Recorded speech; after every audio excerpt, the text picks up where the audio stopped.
En la primavera de 1829, un arrendatario que trabajaba en los campos cerca de la frontera entre Delaware y Maryland hizo un descubrimiento que expondría una de las empresas criminales más escalofriantes de América.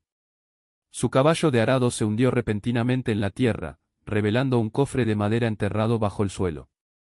Dentro yacían los restos esqueléticos de lo que parecía ser un hombre, sus huesos amarillentos por el tiempo y su cráneo mostrando claras señales de violencia. Esto fue solo el comienzo. Durante las siguientes semanas, las autoridades descubrirían los cuerpos de al menos 7 personas en esta propiedad, incluidos 3 niños. Todas las víctimas de una mujer cuyo nombre ya se había convertido en un terror susurrado en toda la península de Delmarva, Martha Patty Cannon. Durante casi 2 décadas, Cannon había operado lo que los historiadores ahora llaman el ferrocarril subterráneo inverso, una red que secuestraba a afroamericanos libres y esclavos fugitivos para venderlos de nuevo a la esclavitud en el Deep South. Pero esto no se trataba solo de tráfico humano. Cannon también era una asesina en serie que mataba a comerciantes de esclavos rivales, testigos y hasta niños cuando representaban una amenaza para sus operaciones. Los registros judiciales del condado de Sussex, Delaware, muestran que fue acusada de 4 asesinatos, aunque los testigos afirmaron que el número real superaba los 20. Antes de continuar con la historia de Patty Cannon y su reinado de terror a lo largo de la línea Mason-Dixon, quiero saber de ti. ¿Desde qué estado o ciudad nos estás escuchando? El alcance de la red criminal de Cannon se extendía mucho más allá de su bastión en Delaware, tocando comunidades desde Filadelfia hasta el delta del Mississippi. Deja un comentario y dime dónde escuchas esta historia. No olvides suscribirte y activar la campanita de notificaciones. Estos capítulos oscuros de la historia americana merecen ser recordados.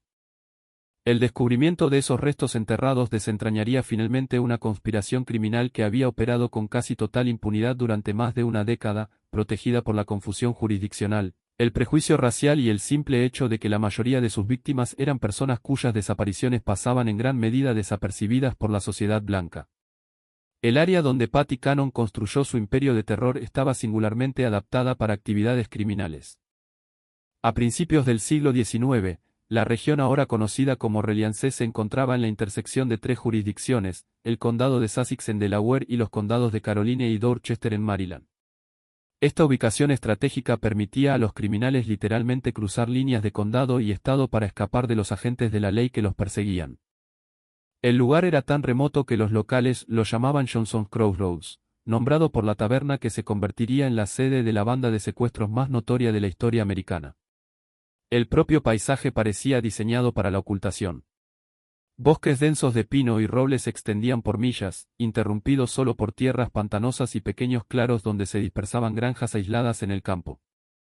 El río Nantucket serpenteaba por la región, proporcionando vías fluviales que podían transportar cautivos silenciosamente bajo la cubierta de la oscuridad. Las carreteras eran poco más que caminos de carro, y los pueblos más cercanos de importancia estaban a días a caballo. Para alguien que buscaba operar fuera de la ley, era un lugar ideal. Martha Cannon, llamada Patty por quienes la conocían, llegó a esta zona fronteriza alrededor de 1790. Los registros judiciales sugieren que nació alrededor de 1760, posiblemente bajo el nombre de Lucrecia Patricia Hanley, aunque mantuvo sus orígenes deliberadamente vagos. Algunas cuentas sitúan su nacimiento en Canadá con inmigración a Delaware a los 16 años. Lo que está documentado es su matrimonio con Jesse Cannon, un granjero local que poseía tierras cerca de la línea estatal. Juntos, tuvieron al menos una hija y vivieron lo que parecía ser una vida rural poco notable. Jesse Cannon fue descrito por los vecinos como un hombre tranquilo que se mantenía para sí mismo, trabajando su pequeña granja y cultivando tabaco y maíz como decenas de otros colonos en la región. La honestidad de los Cannon se encontraba en una parcela modesta que abarcaba la frontera entre Delaware y Maryland, un detalle que resultaría crucial para las actividades criminales posteriores de Patty. La casa en sí era una estructura de 2 pisos simple construida en el estilo común de la época con paredes de madera gruesa y pequeñas ventanas. Lo que los vecinos no sabían era que esta casa aparentemente ordinaria pronto albergaría habitaciones secretas y espacios ocultos diseñados para ocultar a seres humanos secuestrados. Pero bajo esta fachada de normalidad yacía algo mucho más oscuro. Los primeros años del siglo XIX marcaron un periodo crucial en la esclavitud americana. Cuando el Congreso prohibió la importación de personas esclavizadas de África en 1808, la demanda de mano de obra humana en los campos de algodón en expansión de Alabama, Mississippi y Georgia creó un mercado doméstico lucrativo.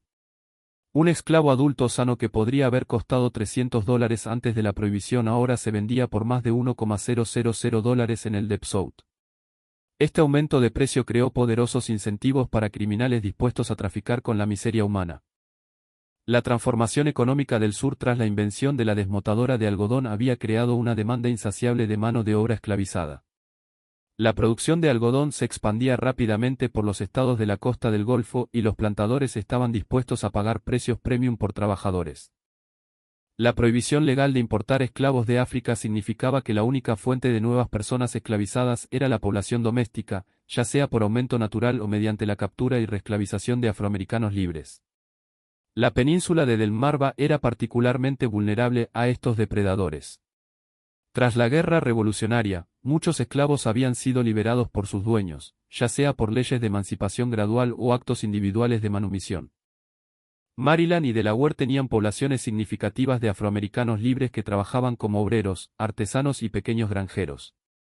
Estas comunidades, aunque legalmente libres, vivían en constante temor. No tenían poderosos protectores, tenían un recurso legal limitado y sus desapariciones a menudo no se reportaban ni investigaban por autoridades blancas que las veían como menos que plenamente humanas. El estatus legal de los afroamericanos libres a principios del siglo XIX era precario en el mejor de los casos. Aunque no estaban esclavizados, poseían pocos de los derechos disfrutados por los ciudadanos blancos. No podían votar, servir en jurados ni testificar contra acusados blancos en la mayoría de los tribunales. Su libertad podía ser cuestionada en cualquier momento y se les requería llevar papeles que probaran su estatus. Para criminales como Patty Cannon, estas vulnerabilidades legales creaban oportunidades de explotación. En este entorno entró Patty Cannon, una mujer que probaría que el mal no reconoce límites de género.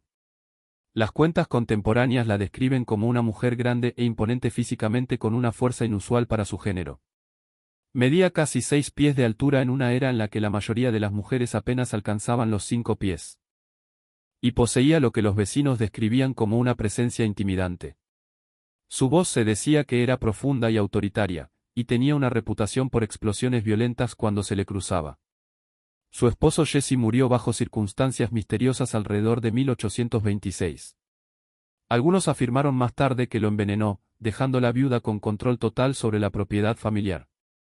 Para entonces, ya había comenzado a formar las conexiones criminales que harían de su nombre un sinónimo de terror. La aplicación de la ley local era prácticamente inexistente en la región rural fronteriza, y la poca autoridad que existía a menudo estaba corrompida o simplemente abrumada por la escala de la actividad criminal. Las dinámicas sociales de la región también favorecían las empresas criminales. La población blanca era escasa y a menudo transitoria, compuesta principalmente por pequeños granjeros, obreros y personas que buscaban escapar de sus pasados en áreas más establecidas. Había poco sentido de cohesión comunitaria, y los vecinos a menudo se ocupaban de sus propios asuntos, sin importar lo que sospecharan sobre las actividades de sus vecinos. Este aislamiento e indiferencia resultarían cruciales para la capacidad de Cannon de operar sin ser detectada durante tantos años. La transformación de Patty Cannon de viuda fronteriza a mente criminal comenzó con los matrimonios de su hija en un patrón que definiría las próximas 2 décadas. Ambos esposos de las jóvenes eran secuestradores de esclavos. Su primer esposo, Henry Brayton, era un herrero que suplementaba sus ingresos capturando afroamericanos libres para venderlos en el sur. En 1811, Brayton fue arrestado e imprisoned en Georgetown, Delaware por secuestro, pero logró escapar de la cárcel ese mismo año. Las actividades criminales de Brayton eran bien conocidas en la comunidad local mucho antes de su arresto. Como herrero, tenía razones legítimas para viajar por la región, visitando granjas y asentamientos para herrar caballos y reparar herramientas. Esta movilidad proporcionaba una cobertura perfecta para sus actividades ilegales. Identificaba posibles víctimas durante sus visitas comerciales legítimas, anotando que familias tenían hijos adolescentes o adultos jóvenes que podrían traer altos precios en los mercados de esclavos del sur. Los métodos empleados por los secuestradores tempranos como Brayton eran a menudo crudos pero efectivos. Dependían del engaño, la fuerza abrumadora y la naturaleza aislada de la vida rural para capturar a sus víctimas. Una técnica común implicaba acercarse a familias afroamericanas libres con ofertas de empleo en lugares distantes. Padres desesperados por oportunidades económicas para sus hijos a veces permitían que viajaran con estos supuestos empleadores solo para descubrir demasiado tarde que habían firmado las sentencias de muerte de sus hijos. Fue tras su escape que ocurrió el primer asesinato documentado conectado con la familia Cannon. Brayton, trabajando con Patty Cannon y otro criminal llamado Joseph Griffith, emboscó a un comerciante de esclavos conocido solo como Rigidel en la taberna de Cannon. El plan era simple pero brutal. Emborrachar a la víctima, robarle su dinero y esclavos, luego eliminar al testigo. Los registros judiciales muestran que Rigil fue baleado y asesinado durante el robo. Brayton y Griffith fueron eventualmente capturados y ahorcados el 13 de abril de 1813, pero Patty Cannon escapó de la prosecución. El asesinato de Rigel marcó una escalada significativa en las actividades criminales centradas en la propiedad de Cannon. Antes de este incidente, la familia había estado involucrada principalmente en facilitar secuestros y proporcionar refugio seguro para criminales que pasaban por la región. La disposición a cometer asesinato por lucro demostró un nivel de crueldad que caracterizaría todas las actividades futuras de Cannon. Las cuentas periodísticas contemporáneas del caso de Rigel proporcionan detalles perturbadores sobre el crimen. La víctima había estado viajando por la región con una cantidad sustancial de dinero. Las estimaciones sugieren entre $3,000 y $5,000 destinados a comprar personas esclavizadas en mercados locales. Había parado en lo que creía que era una taberna legítima para comida y alojamiento. Sin saber que había entrado en una trampa, los conspiradores lo emborracharon con alcohol durante la noche, esperando el momento adecuado para atacar. Cuando Rigidel finalmente se retiró a su habitación, Brayton y Griffith lo siguieron. Los vecinos más tarde reportaron haber escuchado gritos y el sonido de una lucha seguido por un disparo. Para la mañana, Rigil estaba muerto. Su dinero había desaparecido y su carro y caballos también. El cuerpo fue enterrado apresuradamente en la propiedad, comenzando lo que se convertiría en una práctica regular de usar la ubicación aislada como vertedero para víctimas de asesinato. La ejecución de su primer yerno no hizo nada para disuadir a Cannon de su camino elegido. En cambio, pareció refinar sus métodos y fortalecer su resolución para construir una organización criminal más sofisticada. La lección que sacó del captura de Brayton no fue que el crimen no pagaba, sino que los criminales necesitaban mejor organización y planificación cuidadosa para evitar la detección. Cuando su hija se volvió a casar, esta vez con Joseph Johnson, Cannon ganó un socio que resultaría aún más valioso para su empresa criminal. Johnson no era solo otro secuestrador. Era un hombre de negocios que entendía la logística del tráfico humano a escala regional. Tenía conexiones a lo largo del sur, experiencia en transporte y logística, y lo más importante, el capital necesario para expandir sus operaciones más allá de crímenes oportunistas simples. Johnson aportó a la asociación una taberna ubicada precisamente en la línea estatal entre Delaware y Maryland. Este establecimiento, que se conoció como la taberna de Joe Johnson, estaba posicionado tan estratégicamente que diferentes habitaciones literalmente se encontraban en diferentes estados. Esta ventaja geográfica les permitió mover a las víctimas secuestradas entre jurisdicciones para confundir a las autoridades perseguidoras. Cuando llegaban agentes de Delaware con órdenes, los sospechosos podían simplemente pasar a las partes de Maryland del edificio y reclamar inmunidad de la jurisdicción de Delaware. La taberna servía múltiples propósitos en la empresa criminal en expansión. Era un negocio legítimo que proporcionaba cobertura para sus actividades, generando ingresos y explicando el flujo constante de viajeros y carros por la propiedad. Funcionaba como una instalación de retención para cautivos esperando transporte al sur con habitaciones ocultas y sótanos especialmente construidos para ocultar carga humana. Y servía como lugar de reunión para la red de criminales que trabajaban para ellos, un terreno neutral donde se podían hacer planes y dividir las ganancias. El diseño físico de la taberna reflejaba sus múltiples funciones. El piso principal parecía completamente normal con una sala común para viajeros, un área de bar y habitaciones para huéspedes legítimos. Pero debajo del edificio yacía una serie de sótanos y túneles que habían sido especialmente construidos para esconder a personas secuestradas. Estos espacios subterráneos eran accesibles a través de entradas ocultas y estaban diseñados para amortiguar el sonido y prevenir escapes. Anillos de hierro incrustados en paredes de piedra proporcionaban puntos de anclaje para cadenas, mientras que pequeños conductos de ventilación aseguraban que los cautivos no se asfixiaran durante largos periodos de confinamiento. La banda que se reunió alrededor de Cannon y Johnson era notablemente diversa para su época. Incluía criminales blancos como Henry Carr, señuelos de raza mixta como John Pernell, quien usaba múltiples alias, e incluso personas esclavizadas obligadas a participar en la captura de otras. Esta composición multiétnica era estratégica. Los miembros afroamericanos de la banda podían acercarse a posibles víctimas sin levantar sospechas inmediatas, mientras que los miembros blancos manejaban negociaciones con compradores en el Deep South. John Pernell, descrito en los registros judiciales como un hombre amarillo o mulato, era particularmente valioso para la organización. Su herencia racial mixta le permitía moverse entre comunidades blancas y afroamericanas con relativa facilidad. Mantenía múltiples identidades y podía presentarse como una persona de color libre buscando trabajo o un hombre blanco de piel clara realizando negocios dependiendo de la situación.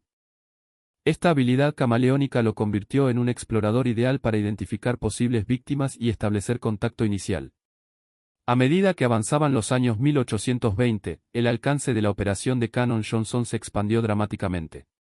Su red se extendía desde Pensilvania hasta Luisiana con conexiones documentadas con compradores en Alabama, Mississippi y Georgia. El alcalde Joseph Watson de Filadelfia, un cuáquero profundamente comprometido con proteger a los afroamericanos libres, comenzó a rastrear las desapariciones de ciudadanos de su ciudad y a vincularlas con la península de Delmarva. Las investigaciones de Watson revelaron la escala horrorosa de la operación. Solo en 1825, documentó docenas de secuestros conectados con la banda de Cannon. Las víctimas no eran objetivos aleatorios. A menudo se elegían específicamente por su vulnerabilidad. Los adultos jóvenes traían los precios más altos en los mercados del sur, pero los niños también eran valiosos ya que podían ser entrenados para tareas específicas y proporcionar décadas de trabajo. La naturaleza sistemática de estos secuestros demostró un nivel de organización que iba mucho más allá del crimen oportunista. La banda mantenía inteligencia detallada sobre posibles objetivos, rastreando familias e individuos que podrían ser vulnerables a la captura. Sabían que jóvenes habían perdido recientemente sus empleos, que familias luchaban financieramente y que individuos podrían ser tentados por ofertas de empleo en lugares distantes.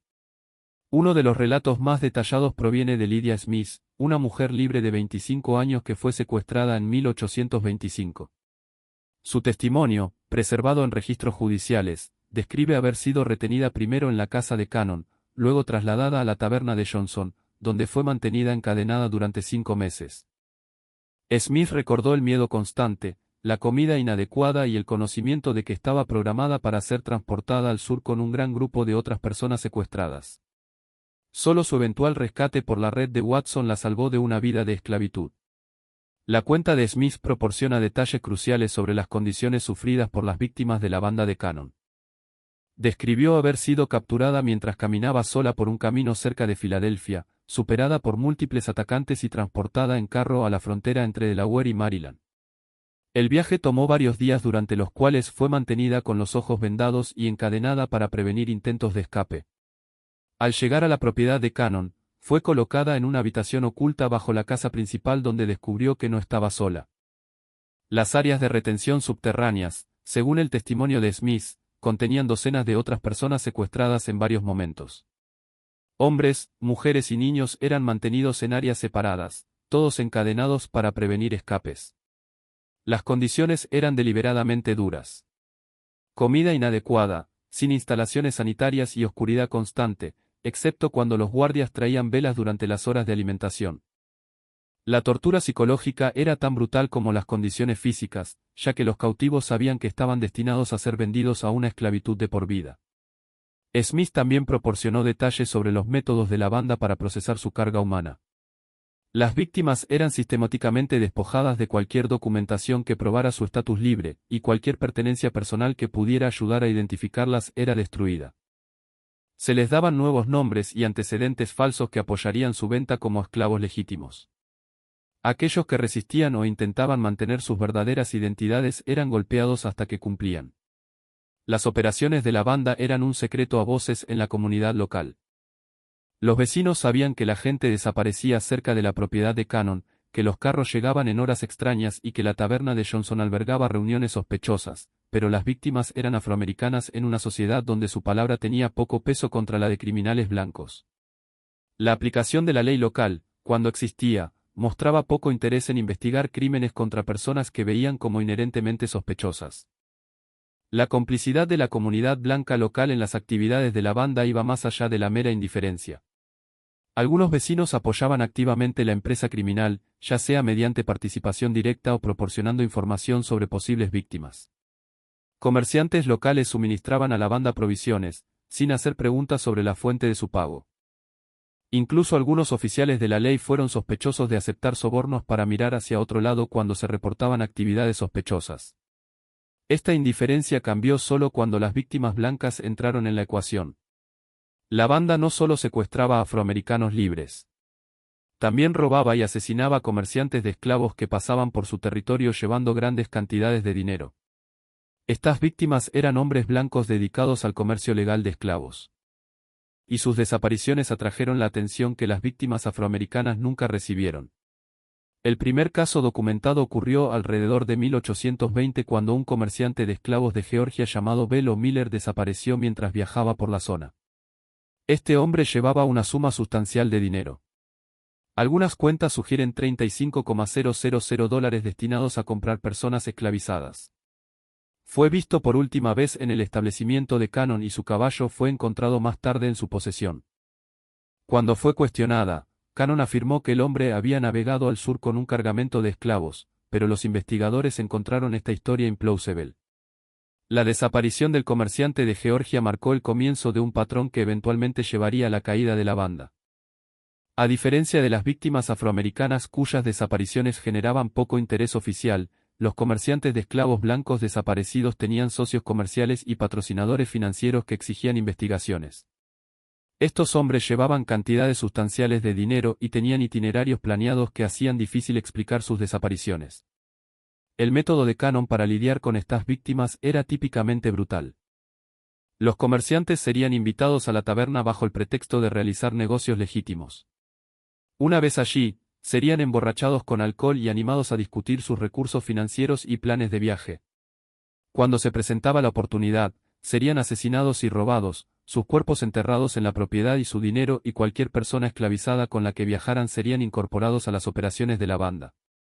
Las ganancias de estos asesinatos eran sustanciales. Un solo comerciante de esclavos podría llevar suficiente dinero para financiar las operaciones de la banda durante meses. Las personas esclavizadas que transportaban podían ser vendidas a través de las redes del sur de la banda, generando ingresos adicionales. Lo más importante, eliminar a estos competidores ayudaba a la banda a mantener su monopolio sobre las actividades criminales en la región. A mediados de los años 1820, la presión sobre la banda de Cannon Johnson crecía desde múltiples direcciones. El alcalde Watson de Filadelfia había comenzado a ofrecer recompensas sustanciales por información que llevara a arrestos, y el gobernador John Andrew Schultze de Pensilvania estaba coordinando con oficiales en los estados del sur para rastrear a ciudadanos secuestrados. Sus investigaciones revelaban no solo crímenes individuales, sino una red sistemática que había estado operando durante más de una década. La recompensa ofrecida por Watson, $500 por información que llevara a arrestos, representaba una suma sustancial para la época, equivalente a varios meses de salario para la mayoría de los trabajadores. Este incentivo financiero comenzó a soltar lenguas en comunidades que previamente habían permanecido en silencio sobre las actividades de la banda. Antiguos asociados, miembros insatisfechos de la banda y hasta algunas víctimas que habían logrado escapar comenzaron a proporcionar información a las autoridades. La respuesta de la banda a esta presión fue característica y violenta. En lugar de reducir sus operaciones, comenzaron a eliminar testigos potenciales de manera más agresiva. Esta decisión resultaría finalmente en su caída al expandir su lista de víctimas para incluir personas cuyas desapariciones no podían ser ignoradas. La escalada en la violencia durante este periodo reflejó la mentalidad cada vez más paranoica de Patty Cannon. Había construido un imperio criminal que generaba enormes ganancias. Las estimaciones sugieren que los ingresos anuales de la banda excedían los $50,000, una fortuna según los estándares del siglo XIX temprano. Pero este éxito la había convertido en un blanco para la atención de la ley, y se convenció de que antiguos asociados representaban una amenaza existencial para sus operaciones. La figura más crucial en la eventual exposición de la banda fue un niño de raza mixta llamado Cyrus James. Cannon había comprado a James como esclavo cuando tenía solo 7 años y lo había criado en su hogar. A medida que crecía, James fue obligado a participar en las actividades de la banda, sirviendo como señuelo para atraer a otros afroamericanos a trampas. Su conocimiento íntimo de las operaciones de la banda, combinado con su creciente repulsión por la violencia que presenciaba, lo convirtieron tanto en un activo invaluable como en una posible responsabilidad. La posición de James en el hogar de Cannon era única y trágicamente compleja. Como niño esclavizado, no tenía otra opción que participar en las actividades que su dueña exigía. Pero a medida que maduraba, comenzó a entender el horror completo de lo que estaba siendo forzado a hacer. Estaba ayudando a destruir las vidas de personas que se parecían a él, personas que compartían su herencia y su vulnerabilidad. Este conocimiento creó un conflicto interno que eventualmente lo llevaría a cooperar con las autoridades a pesar de los riesgos personales involucrados. La manipulación psicológica empleada por Cannon para controlar a James era sofisticada y cruel. Alternaba entre tratarlo como un miembro favorecido del hogar y amenazarlo con violencia o venta a amos brutales en el Deep South. Lo convenció de que su supervivencia dependía enteramente de su protección y que cualquier traición resultaría en su muerte inmediata. Esta combinación de dependencia y terror mantuvo a James leal durante años, incluso mientras presenciaba crímenes cada vez más horrendos. James testificó más tarde que vio a Cannon asesinar a múltiples niños en su propiedad. En un relato particularmente horroroso, describió haber visto a Cannon tomar a un niño afroamericano herido, aún no muerto, de la casa en su delantal, solo para que el niño nunca regresara. James sabía dónde estaban enterrados los cuerpos porque había sido forzado a ayudar a deshacerse de ellos. Los asesinatos que James presenció no eran actos aleatorios de violencia, sino decisiones calculadas basadas en la evaluación de riesgo y ganancia de Cannon. Los niños que se enfermaban o serían eran asesinados en lugar de tratados, ya que la atención médica habría sido costosa y habría traído atención no deseada. Jóvenes que resultaban difíciles de controlar o que mantenían su insistencia en su estatus libre eran eliminados como fuentes potenciales de problemas. Incluso bebés nacidos de mujeres secuestradas eran a veces asesinados y Cannon determinaba que serían más problemas de lo que valían. La perdición de la banda comenzó con su tratamiento a comerciantes de esclavos rivales. La competencia en el comercio ilegal de tráfico humano era feroz, y la banda de Cannon había desarrollado una reputación por asesinar competidores para robar su dinero y su carga humana. Esta práctica se aceleró a medida que aumentaba la presión de la ley legítima. Los comerciantes de esclavos muertos no podían testificar sobre sus experiencias con la banda. La decisión de escalar su violencia contra víctimas blancas reflejó tanto la creciente desesperación de Cannon como su error fundamental sobre las consecuencias de tales acciones. Había operado durante tanto tiempo con impunidad que se creía intocable. El asesinato de afroamericanos no había generado una respuesta seria de la ley, por lo que asumió que lo mismo sería cierto para las víctimas blancas. Esta suposición resultaría fatal para su empresa criminal. A principios de 1829, los cuerpos comenzaron a aparecer. Un arrendatario que trabajaba en tierras propiedad de Cannon araba una zona baja que recientemente había sido despejada de maleza cuando su caballo tropezó con lo que resultó ser una tumba. Dentro de un cofre de madera, descubrió huesos humanos que las autoridades determinaron pertenecían al comerciante de esclavos de Georgia desaparecido casi una década antes. Este descubrimiento desencadenó una búsqueda sistemática de la propiedad que descubriría múltiples sitios de entierro. El agricultor que hizo el descubrimiento inicial trabajaba en tierras que Cannon había alquilado para ingresos adicionales. El área había estado previamente sin usar porque era propensa a inundaciones, pero el clima seco reciente la había hecho adecuada para el cultivo. Cuando el caballo de arado del agricultor se hundió repentinamente en el suelo, inicialmente asumió que había encontrado una depresión natural o quizás un pozo viejo. Solo cuando comenzó a cavar para liberar a su caballo se dio cuenta de que había tropezado con algo mucho más siniestro. El cofre de madera que contenía los huesos estaba notablemente bien preservado, sugiriendo que había sido enterrado relativamente recientemente, a pesar de contener restos de una década atrás. El cofre en sí parecía haber sido específicamente construido con el propósito de ocultar un cuerpo con dimensiones que se ajustaban precisamente a una forma humana. Este nivel de preparación indicaba que el entierro no era un intento apresurado de ocultar un crimen, sino parte de un enfoque sistemático a la disposición de cuerpos que se había refinado durante años de práctica. El descubrimiento del primer cuerpo a principios de 1829 puso en marcha una cadena de eventos que finalmente pondría fin al imperio criminal de Patty Cannon. Las autoridades de Delaware, trabajando con sus contrapartes en Maryland, obtuvieron órdenes de registro y comenzaron una investigación exhaustiva de todas las propiedades conectadas con la banda de Cannon Johnson. Lo que encontraron superó sus peores expectativas. La investigación fue liderada por el sheriff Joseph Houston del condado de Sussex, Delaware, trabajando en coordinación con autoridades de Maryland y representantes de la oficina del gobernador de Pensilvania.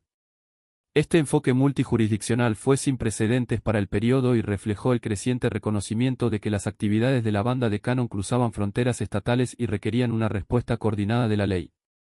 Las órdenes de registro obtenidas por las autoridades eran notablemente amplias, permitiéndoles excavar cualquier área de las propiedades de Cannon donde pudieran estar ocultos cuerpos.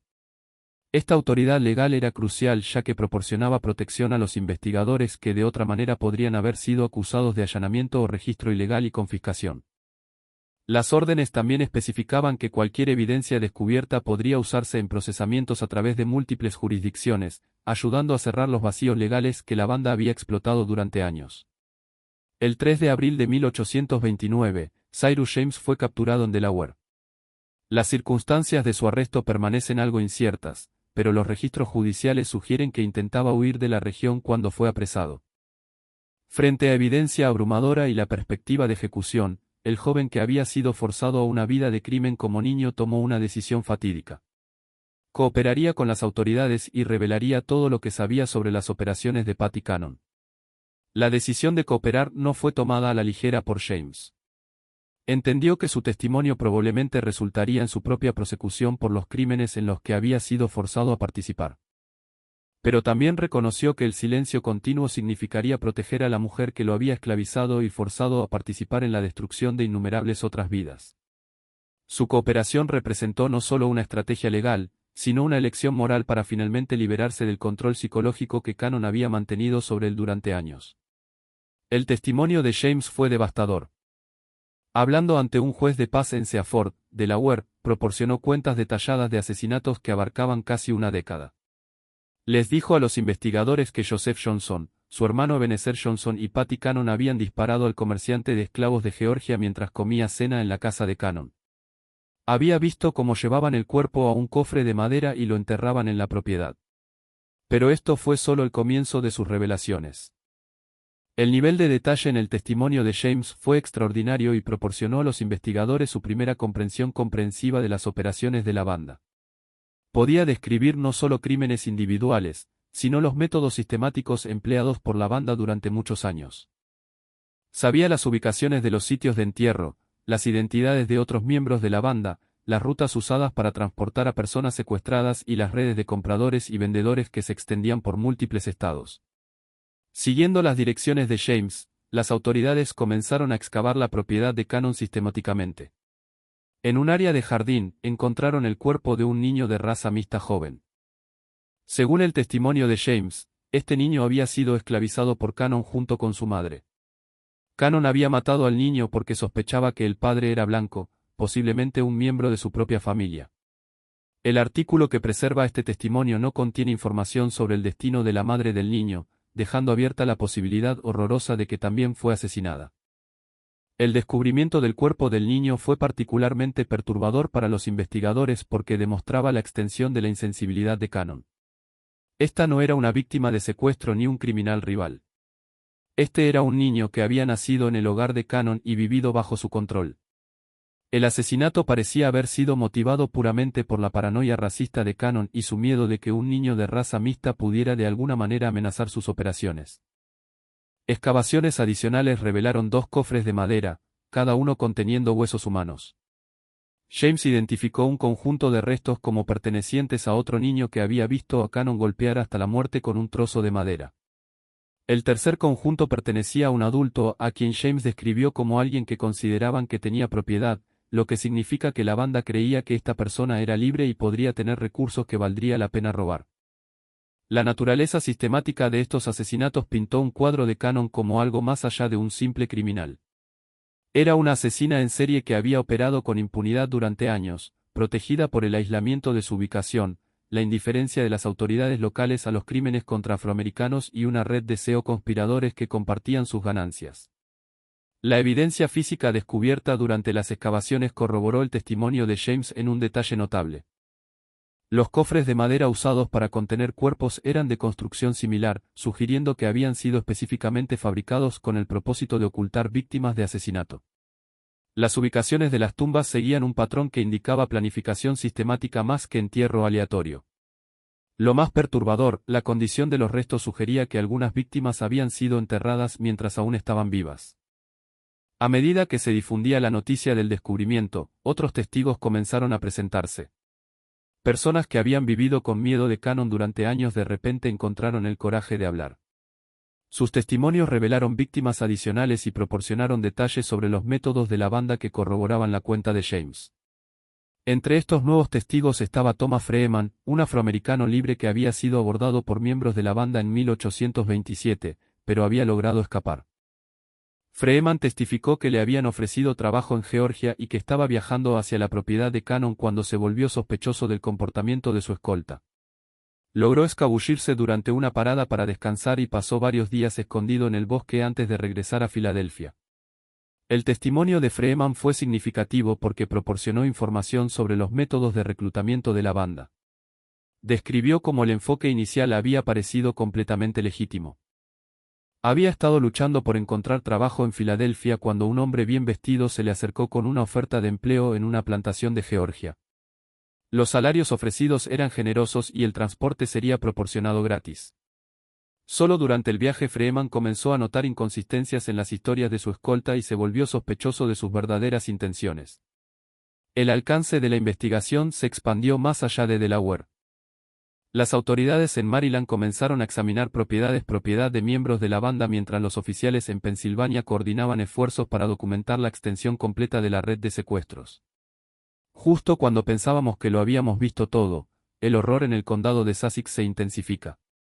Si esta historia te está dando escalofríos, comparte este vídeo con un amigo que ama los misterios oscuros. Dale like al botón para apoyar nuestro contenido y no olvides suscribirte para no perderte historias como esta. Descubramos juntos qué sucede en el capítulo final del reinado de terror de Patty Cannon. La coordinación entre diferentes jurisdicciones representó un nuevo enfoque a la aplicación de la ley que más tarde se convertiría en práctica estándar. Por primera vez, las autoridades trataban a la banda de Cannon como lo que realmente era, una conspiración criminal interestatal que requería una respuesta a nivel federal. Este reconocimiento llevó a la participación de oficiales de Washington D.C. y marcó el comienzo de lo que eventualmente se convertiría en esfuerzos coordinados de aplicación de la ley federal contra el crimen organizado.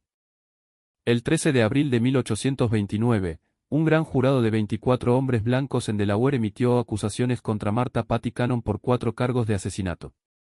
Los cargos fueron firmados por James Rollers, el procurador general de Delaware, y representaron la primera vez que algún miembro de la notoria banda enfrentaba consecuencias legales serias por sus crímenes contra afroamericanos.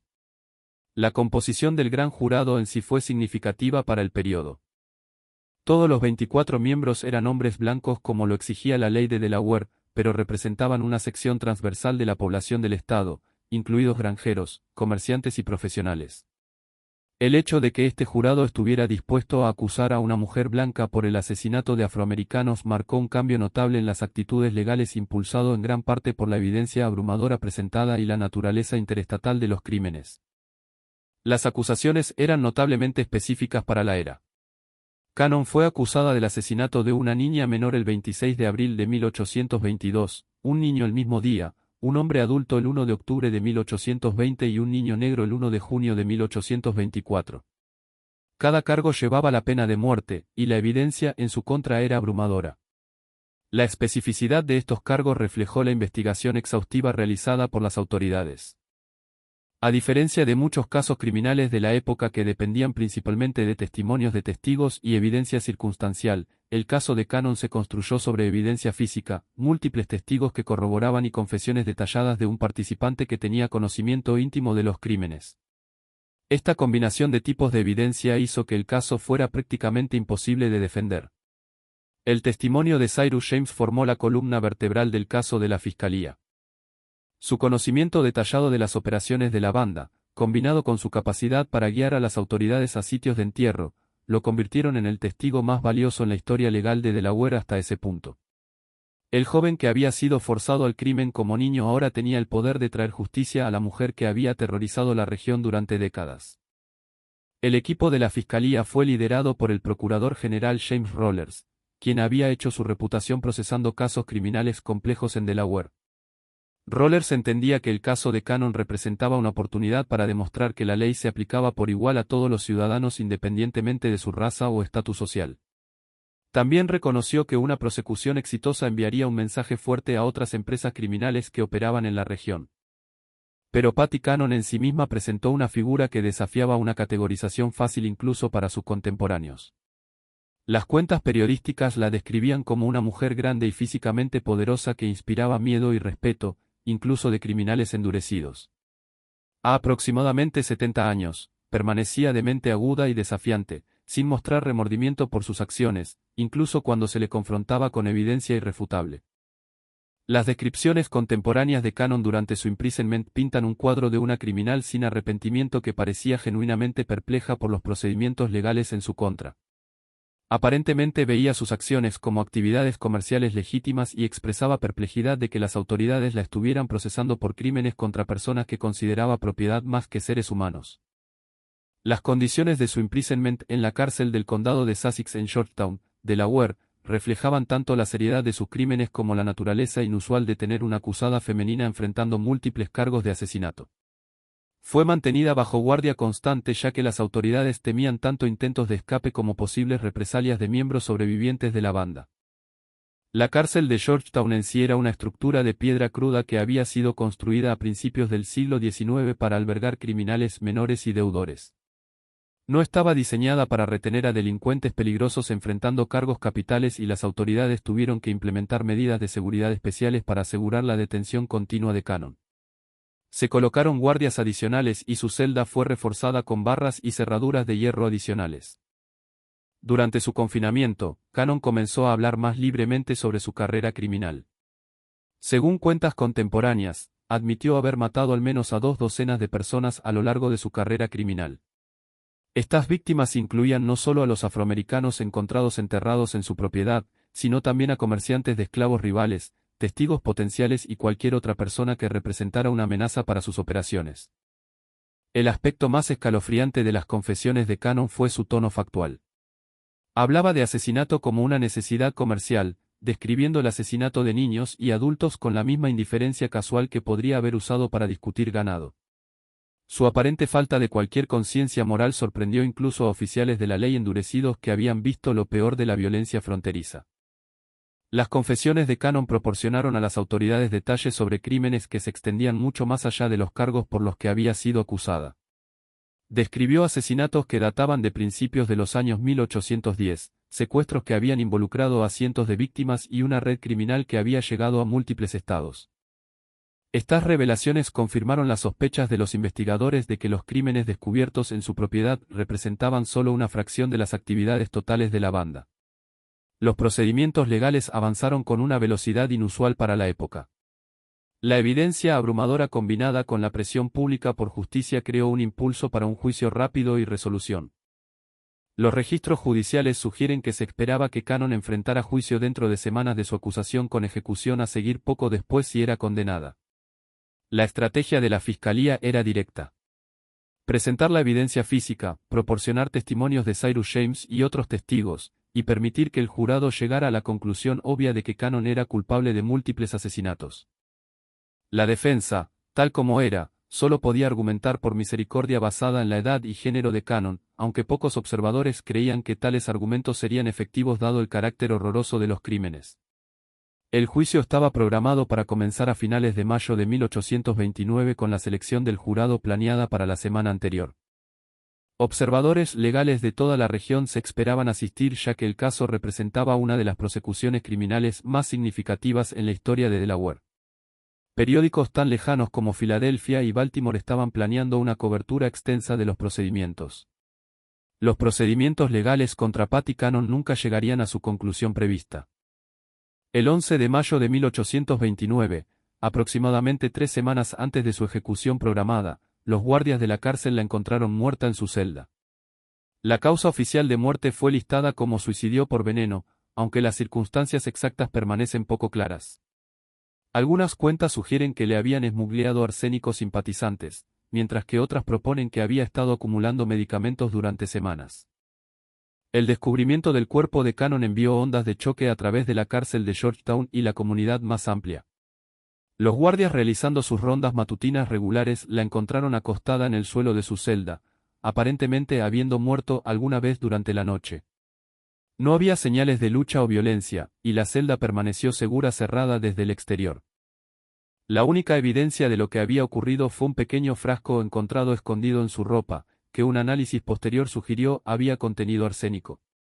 La cuestión de cómo Cannon obtuvo el veneno permaneció un misterio que los investigadores nunca resolvieron completamente.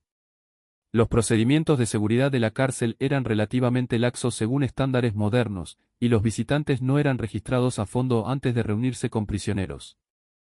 Era posible que un simpatizante le hubiera esmugleado el veneno durante una de estas visitas, aunque nunca se identificó a un individuo específico como la fuente. Algunos contemporáneos especularon que Cannon había estado planeando su suicidio desde el momento de su arresto. Había presenciado la ejecución del primer esposo de su hija y entendía exactamente qué destino la esperaba si era condenada. En lugar de enfrentar la humillación pública de la ejecución, eligió morir en sus propios términos, manteniendo el control sobre su destino hasta el final. Su muerte robó a las familias de las víctimas la satisfacción de ver justicia servida, pero también puso fin a una de las empresas criminales más sistemáticas en la historia temprana de América. Los registros judiciales muestran que la muerte de Cannon efectivamente terminó el ferrocarril subterráneo inverso que había operado a lo largo de la península de Delmarva durante casi 2 décadas. El aftermath inmediato de la muerte de Cannon fue caótico. Las autoridades habían estado preparándose para lo que esperaban fuera el juicio criminal más significativo en la historia de Delaware, y su suicidio les dejó preguntas sin resolver sobre la extensión completa de su red criminal. La investigación sobre sus actividades continuó durante varios meses, pero sin su testimonio, muchos detalles sobre las operaciones de la banda permanecieron poco claros. El destino de sus conspiradores sobrevivientes varió. Joseph Johnson, su yerno y socio principal, había huido a Alabama o Mississippi antes de que comenzaran las investigaciones. Su hermano Ebenezer también escapó al Deep South, donde presumiblemente continuaron sus actividades criminales fuera del alcance de las autoridades de Delaware. La aplicación de la ley local hizo intentos a medias de perseguirlos, pero las complicaciones jurisdiccionales y las vastas distancias involucradas hicieron una prosecución exitosa poco probable. Solo Cyrus James, el niño esclavizado forzado al crimen, permaneció para enfrentar la justicia, y su cooperación con las autoridades finalmente llevó a su libertad en lugar de ejecución. Los tribunales de Delaware, reconociendo que James había sido coaccionado a participar en las actividades de la banda y que su testimonio había sido crucial para descubrir los crímenes, le otorgaron su libertad y le proporcionaron protección contra represalias. El destino de James después del juicio representó uno de los pocos resultados positivos del episodio trágico completo. Fue reubicado en Pensilvania, donde los abolicionistas lo ayudaron a establecer una nueva identidad y comenzar una vida legítima. Algunas cuentas sugieren que más tarde se volvió activo en el ferrocarril subterráneo, usando su conocimiento de redes criminales para ayudar a esfuerzos legítimos de asistir a esclavos fugados. La investigación reveló que la banda de Cannon Johnson había sido responsable del secuestro de cientos de afroamericanos libres a lo largo de sus operaciones. Aunque los números exactos permanecen disputados, las estimaciones conservadoras sugieren que traficaron entre 500 y 1,000 personas a la esclavitud en el Deep South. El valor económico de estos crímenes, medido en los precios que los esclavos mandaban en los mercados del sur, representaba millones de dólares en la moneda de hoy. El costo humano de estos crímenes se extendía mucho más allá de estadísticas simples. Cada secuestro representaba la destrucción de una familia, el robo de una vida y la perpetuación de un sistema que trataba a los seres humanos como propiedad. Muchas víctimas nunca fueron recuperadas, viviendo sus vidas en esclavitud a cientos de millas de sus hogares. Los niños fueron separados de sus padres, los esposos de sus cónyuges, y comunidades enteras vivieron con miedo de ataques similares. El alcance geográfico de las actividades de la banda fue igualmente asombroso. La evidencia recolectada durante la investigación mostró conexiones con redes criminales que operaban desde Nueva York hasta Luisiana. La banda de Cannon había sido parte de un sistema más grande de tráfico humano ilegal que explotaba la confusión jurisdiccional y las limitadas capacidades de aplicación de la ley del siglo XIX temprano. El cuerpo de Patty Cannon fue inicialmente enterrado en el cementerio de la cárcel de Georgetown donde murió. El entierro se realizó sin ceremonia, reflejando el deseo de la comunidad de olvidar los horrores asociados con su nombre. Cuando esa tierra fue más tarde desarrollada en un estacionamiento en el siglo XX, sus restos fueron trasladados a un campo de Potter cerca de la nueva prisión. En un giro bizarro que refleja la actitud sensacionalista hacia sus crímenes, su cráneo fue separado del resto de sus restos y puesto en exhibición en varios lugares a lo largo de los años. Tan recientemente como 1961, estaba en préstamo a la Biblioteca Pública de Dover, sirviendo como un recordatorio macabro de uno de los capítulos más oscuros de Delaware. Este tratamiento de sus restos, aunque perturbador según estándares modernos, reflejó la fascinación continua del público por sus crímenes y su deseo de recordar los horrores que había perpetrado. El legado de Patty Cannon se extiende mucho más allá de sus crímenes individuales.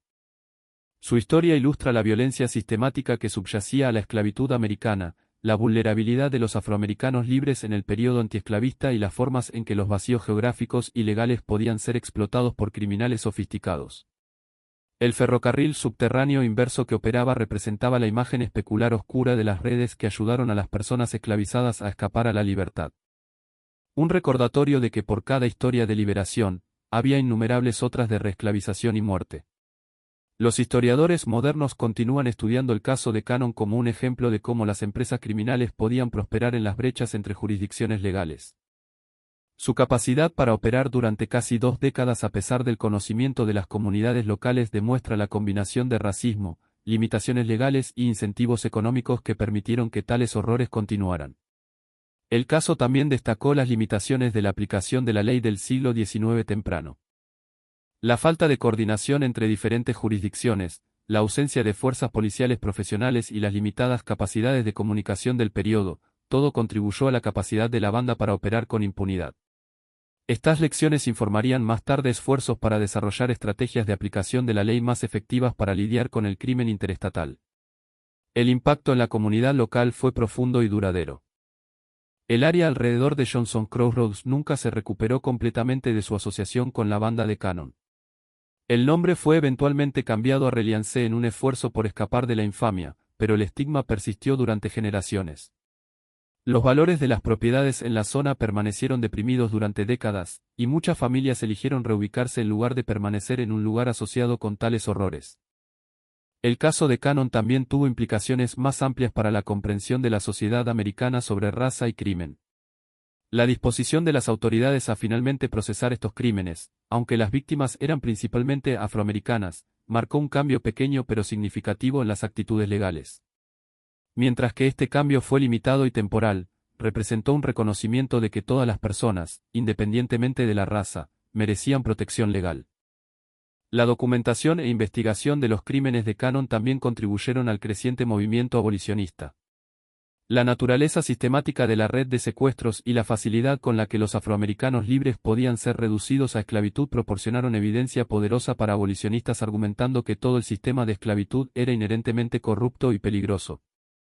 En las décadas siguientes a la muerte de Cannon, su historia se convirtió en parte del folclore regional, aunque los detalles a menudo se distorsionaban o sensacionalizaban. Numerosos libros, panfletos y artículos de periódico relataron sus crímenes, aunque muchos mezclaban hechos con ficción de maneras que hacían difícil separar la verdad histórica de la leyenda. El más famoso de estos fue la novela de George Alfred Townsend, The Untold Hat, publicada en 1884, que usó la historia de Cannon como base para un relato melodramático de crimen fronterizo. El sitio de la casa original de Cannon permaneció como una fuente de fascinación morbosa durante décadas. Los visitantes viajarían a la ubicación remota para ver dónde habían ocurrido los crímenes y los residentes locales desarrollaron una industria cottage proporcionando tours y vendiendo souvenirs. La casa original fue finalmente demolida en 1948, pero el sitio continuó atrayendo a buscadores de curiosidades bien entrado el era moderna. Este misterio nos muestra cuán fácilmente la sociedad puede cerrar los ojos a la violencia sistemática cuando las víctimas se perciben como menos que plenamente humanas. La indiferencia que permitió a Patty Cannon operar durante décadas fue finalmente superada solo cuando sus crímenes se expandieron para incluir víctimas blancas cuyas desapariciones no podían ser ignoradas. El sistema legal que falló en proteger a los afroamericanos libres del secuestro y asesinato fue el mismo sistema que finalmente procesó a Cannon solo cuando amenazó los intereses de comerciantes de esclavos blancos. El caso de Cannon sirve como un recordatorio stark de la capacidad humana para el mal y la importancia de una aplicación de la ley vigilante y la responsabilidad comunitaria. Demuestra cómo las empresas criminales pueden prosperar en entornos donde la sociedad falla en proteger a sus miembros más vulnerables. Lo más importante, preserva la memoria de cientos de víctimas cuyos nombres están en gran parte olvidados, pero cuyo sufrimiento nunca debería ser minimizado o ignorado. ¿Qué opinas de esta historia? ¿Crees que se reveló todo sobre el alcance completo de su red criminal? La evidencia sugiere que la banda de Patty Cannon fue parte de un sistema mucho más grande de tráfico humano ilegal que se extendía mucho más allá de la frontera entre Delaware y Maryland. Muchas preguntas permanecen sin respuesta sobre la extensión completa de sus actividades y el destino de sus víctimas. Deja tu comentario abajo y comparte tus pensamientos sobre este capítulo oscuro en la historia americana. Si disfrutaste de este relato y quieres más historias de horror del pasado oculto de América, suscríbete, activa la campanita de notificaciones y compártelo con alguien que ame los misterios de los crímenes olvidados de nuestra nación. Nos vemos en el próximo vídeo donde exploraremos otra aterradora historia verdadera desde las sombras de la historia americana.